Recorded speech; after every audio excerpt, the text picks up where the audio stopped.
Namaste. I am JVN Indu from the Department of Science and Technology. DST comes under the Faculty of Education and Methodology. In previous session, as I had discussed fire protection system. Today I will discuss about electrical earthing. So let's start. The process of transferring the immediate discharge of the electrical energy directly to the earth by the help of the low resistance wire is known as the electrical earthing. It means जब भी किसी भी electronic device के अंदर suddenly कोई fault आता है तो उस कंडीशन के अंदर जो इलेक्ट्रिकल एनर्जी है वो एक लो रेजिस्टेंस वायर के थ्रू डिस्चार्ज होगी। तो यही प्रोसेस क्या होता है, इलेक्ट्रिकल अर्थिंग होता है। अब इसी इलेक्ट्रिकल अर्थिंग को एक एग्जाम्पल के थ्रू समझते हैं। सपोज हमारे पास में जो फर्स्ट कंडीशन है, फर्स्ट केस है, वो है विदाउट अर्थिंग। इसके अंदर हम लोगों ने क्या लिया है, एक इलेक्ट्रिकल इक्विपमेंट लिया है। तो इसके अंदर 230 वोल्ट का सप्लाई आ रहा है और जो लोड रेजिस्टेंस है RL उसका वैल्यू है 100 ओम। तो नॉर्मल कंडीशन के अंदर, नॉर्मल कंडीशन मीन्स जब इस इलेक्ट्रिकल इक्विपमेंट के अंदर कोई भी फॉल्ट नहीं आया है तो उस कंडीशन के अंदर जो करंट होगा वो लोड रेजिस्टेंस RL के थ्रू फ्लो होगा। तो we know I is equals to V upon R. Here V is equals to 230 volt and R is equals to RL and RL is equals to 100 ohm. Therefore, the current through the RL will be 2.3 ampere. अब ये तो normal condition के अंदर जब electrical equipment के अंदर, electronic जो device है उसके अंदर कोई भी फॉल्ट नहीं है, उस कंडीशन के अंदर जो करंट का वैल्यू है वो कितना आया, 2.3 एम्पियर। लेकिन सपोज कोई एबनॉर्मल कंडीशन आ जाए तो एबनॉर्मल कंडीशन के अंदर क्या होगा कि आपका जो इलेक्ट्रिकल इक्विपमेंट है उसके अंदर जो वायरिंग आ रही है 230 वोल्ट का जो सप्लाई आ रहा है, वो सप्लाई का कुछ पार्ट लोड रेजिस्टेंस के थ्रू जाएगा और जो कुछ पार्ट है वो ये जो इलेक्ट्रिकल इक्विपमेंट है उसकी बॉडी के अंदर फ्लो होने लग जाएगा। तो सपोज जब ऐसी कंडीशन आती है, जो एक फॉल्टी कंडीशन आती है, फॉल्टी कंडीशन किसी वजह से आ सकती है, जैसे कि कोई इंसुलेशन फेलियर हो गया तो उस कंडीशन के अंदर फॉल्ट आ जाएगा। तो जब भी ये जो 230 वोल्ट फॉल्टी कंडीशन के अंदर जो 230 वोल्ट की सप्लाई आ रही है, तो अगर ये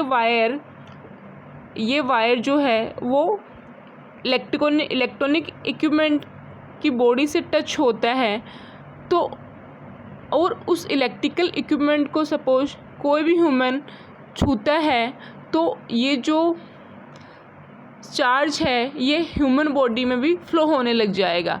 तो इससे क्या होगा, उस ह्यूमन को क्या लगेगा, शॉक लगेगा।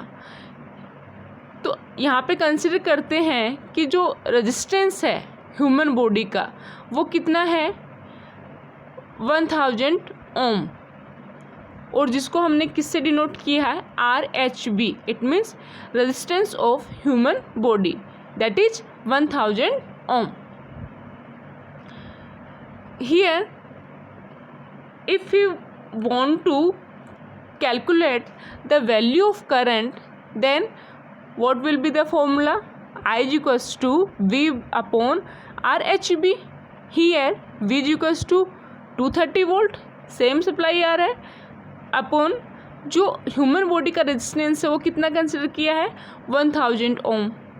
तो आपका जो करंट का जो वैल्यू आएगा फॉल्टी कंडीशन के अंदर वो कितना आएगा, 0.23 एम्पियर, और you can say 230 milli ampere. तो 230 मिली एम्पियर जब इस ह्यूमन बॉडी से के थ्रू फ्लो होगा तो इस कंडीशन के अंदर इसको शॉक तो लगेगा ही लगेगा, साथ में इसकी डेथ भी हो सकती है, क्योंकि 230 जो मिली एम्पियर है वो बहुत ज़्यादा अमाउंट होता है करंट का। तो यहाँ पे हमें एक ऐसी चीज़ की नीड पड़ी कि जब भी कोई फॉल्टी कंडीशन आए तो उस कंडीशन के अंदर वो जो इलेक्ट्रिकल एनर्जी है, जो चार्ज है, वो ह्यूमन बॉडी के अंदर से फ्लो ना होकर और ह्यूमन बॉडी को शॉक ना लगे, तो किसी और चीज़ से फ्लो हो ताकि ह्यूमन बॉडी को शॉक ना लगे। तो इसीलिए जो सेकंड केस है वो है व्हेन प्रोवाइड द अर्थिंग। इस कंडीशन में हम लोगों ने क्या किया है सेकंड केस के अंदर कि हमने जो इलेक्ट्रिकल इक्विपमेंट लिया था उस इलेक्ट्रिकल इक्विपमेंट के अंदर जो दो वायरिंग तो पहले से थी, एक 230 वोल्ट का सप्लाई आ रहा था और एक लोड था जिसके अंदर हमारा 100 ओम का लोड रेजिस्टेंस था जिसके थ्रू करंट फ्लो हो रहा था। अब इसके अंदर हम लोगों ने क्या ऐड कर दिया, एक वायर ऐड कर दिया जो क्या है हमारा अर्थ वायर है। अब जब भी कोई नॉर्मल कंडीशन होगी तो नॉर्मल कंडीशन के अंदर तो जो लोड रेजिस्टेंस है उसी लोड रेजिस्टेंस के थ्रू करंट फ्लो होगा। अर्थ वायर जो हमने जो अर्थिंग की है, जो ये जो अर्थिंग जो की है, उस अर्थिंग वायर के थ्रू हमारा जो करंट है वो फ्लो नहीं होगा। हमारा जो अर्थिंग वायर जो होता है वो स्टूडेंट्स एक लो रेजिस्टेंस वायर होता है। लो रेजिस्टेंस वायर होता है, इसका क्या मीनिंग है कि जो रेजिस्टेंस है अर्थिंग वायर का वो आइडियली तो 0 ओम होना चाहिए, बट 0 ओम होना पॉसिबल नहीं है प्रैक्टिकली, तो इसका 4 to 5 ओम होता है। जो अर्थिंग वायर है इसका रेजिस्टेंस कितना होता है, 4 to 5 ओम के अप्रोक्स होता है। अब नॉर्मल कंडीशन के अंदर तो जो अर्थिंग वायर है उसके थ्रू कोई भी करंट या कोई भी चार्ज फ्लो नहीं होगा, लेकिन जब कोई एबनॉर्मल कंडीशन आ जाती है, जब कोई फॉल्ट आ जाता है, इंसुलेशन फेलियर हो जाता है, उस कंडीशन के अंदर इस अर्थिंग वायर के थ्रू क्या होता है, करंट फ्लो होता है। अब देखो आपको इन एबनॉर्मल कंडीशन के अंदर दिखाई दे रहा होगा डायग्राम के अंदर कि जब भी फॉल्टी कंडीशन आती है तो उस कंडीशन के अंदर जब अर्थिंग किया हुआ है हमारे इलेक्ट्रिकल इक्विपमेंट को, तो उस कंडीशन के अंदर अगर कोई ह्यूमन इसको टच भी करता है तो वो चार्ज ह्यूमन बॉडी के थ्रू ह्यूमन बॉडी में फ्लो नहीं होता है। वो चार्ज किसके थ्रू फ्लो होता है, ये जो अर्थिंग वायर है, अर्थ का जो वायर है उसके थ्रू फ्लो होता है। क्योंकि जो ह्यूमन बॉडी का जो रेजिस्टेंस होता है वो हाई होता है as compare to earthing wire. हम लोगों ने इससे प्रीवियस कंडीशन के अंदर देखा था कि जो ह्यूमन बॉडी का रेजिस्टेंस हम लोगों ने 1000 ओम के अप्रोक्स लिया था, या 1000 ओम ही लिया था हम लोगों ने। और हम लोग यहाँ पे क्या कंसिडर करके चलने की जो आपका जो अर्थिंग वायर है उसका रेजिस्टेंस कितना है, 4 to 5 ओम है। अगर हम 4 ओम भी उसको लेके चलते हैं तो 4 ओम तो बहुत कम है किसके कंपैरिजन में, ह्यूमन बॉडी के कंपैरिजन में। तो हम लोगों को एक चीज़ पता है कि जो करंट है, करंट हमेशा उसी पाथ को चूज़ करेगा जहाँ पर उसको कम रेजिस्टेंस मिलेगा। जो करंट का टेंडेंसी ये होता है कि वो हमेशा लो रेजिस्टेंस पाथ को चूज़ करता है, तो जहाँ पे रेजिस्टेंस ज़्यादा मिलेगा वो उस पाथ को चूज़ करेगा ही नहीं। तो यहाँ पे जब फॉल्टी कंडीशन होती है तो उस कंडीशन के अंदर लोड रेजिस्टेंस के थ्रू तो करंट फ्लो होगा ही होगा, लेकिन साथ में आपका जो अर्थिंग वायर है उसके थ्रू भी क्या होगा, करंट फ्लो होगा। अब सपोज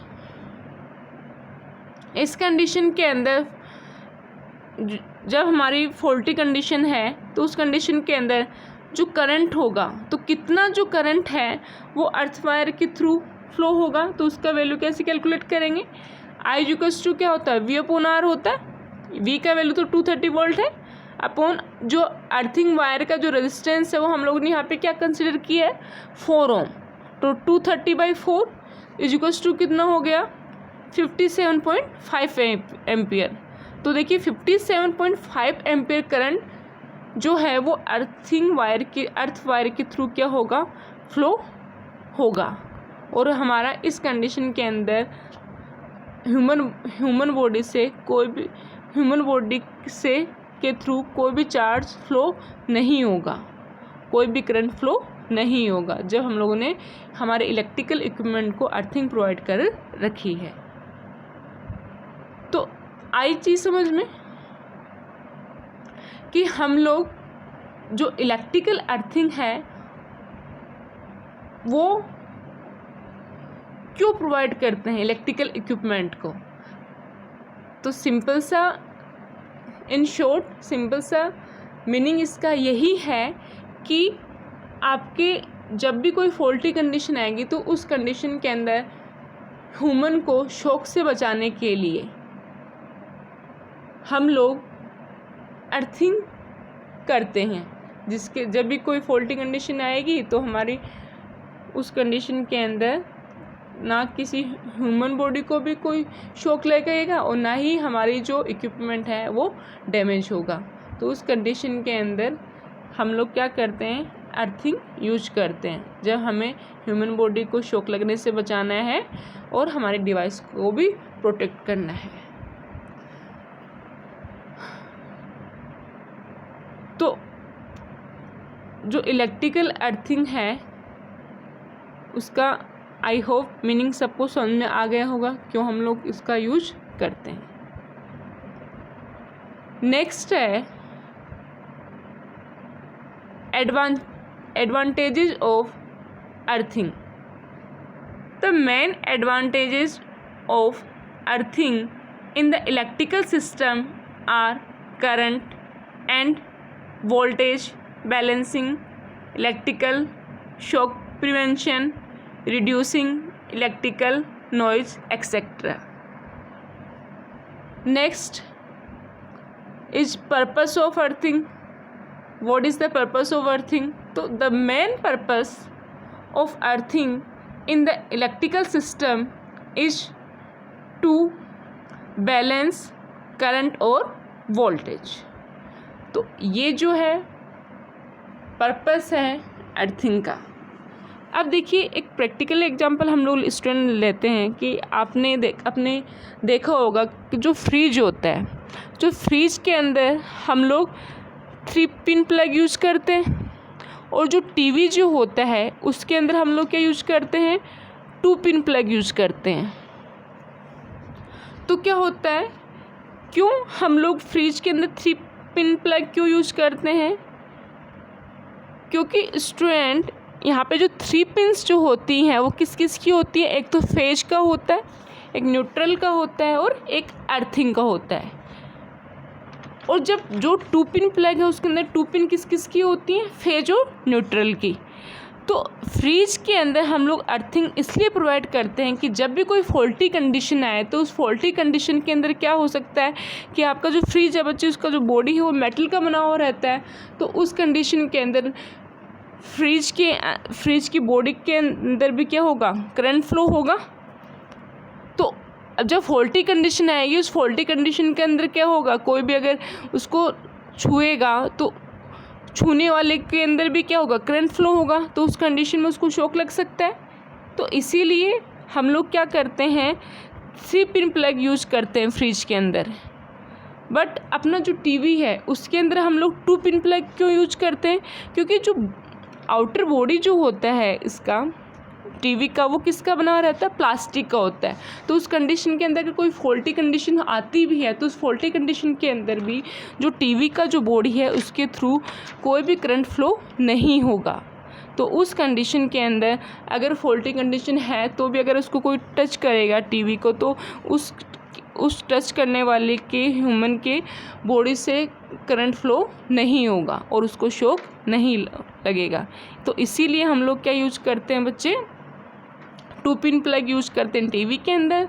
चार्जर के अंदर भी 2 पिन प्लग यूज करते हैं, क्योंकि जो चार्जर का जो बॉडी होता है वो भी प्लास्टिक का बना रहता है। और आपका जो प्रेस जो होता है, आयरन जो होता है, उसके अंदर 3 प्लग पिन यूज करते हैं। और आपका जो फ्रिज जो होता है उसके अंदर भी हम लोग 3 पिन प्लग यूज करते हैं। अब आप लोगों ने बच्चे MCB का नाम सुना होगा। MCB क्या होता है, मिनिएचर सर्किट ब्रेकर होता है। तो जब भी हम लोगों ने हमारी कोई भी डिवाइस उसको इलेक्ट्रिकल अर्थिंग प्रोवाइड कर रखी है, तो क्या होता है कि जब भी अगर कोई फॉल्टी कंडीशन आती है तो उस कंडीशन के अंदर क्या होगा कि ये जो MCB है वो फॉल्ट को डिटेक्ट करेगा। मीन्स MCB क्या होता है, it is an automatically operated electronic switch. It detects the fault by detecting excessive amount of current flow in the circuit and breaks the circuit as soon as possible। तो जब भी high amount के अंदर current flow होगा तो आपका जो MCB है वो क्या हो जाएगा, MCB क्या हो जाएगा, आपका सर्किट को क्या कर देगा, वो ब्रेक कर देगा। तो MCB होता है क्या, मिनिएचर सर्किट ब्रेकर होता है, जो हाई अमाउंट ऑफ जो करंट जो होता है तो उस कंडीशन के अंदर क्या होता है, सर्किट को क्या कर देता है, ब्रेक कर देता है। तो उस कंडीशन के अंदर कोई भी किसी को भी शॉक नहीं लगेगा और कुछ चीज़ उसका डैमेज भी नहीं होगा, हमारी डिवाइस बर्न भी नहीं होगी। तो उस कंडीशन के अंदर MCB क्या हो जाता है, सर्किट को ब्रेक कर देता है। So today I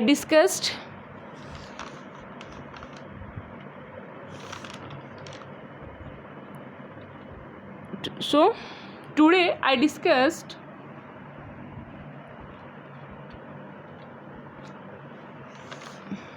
electrical earthing. I hope आप सबको समझ में आया होगा। This session powered by digital version 2.0 Jayoti Vidyapith Women's University. I hope you are satisfied with my digital session. If you have any query, please mention in comment box. I will resolve it. Thank you.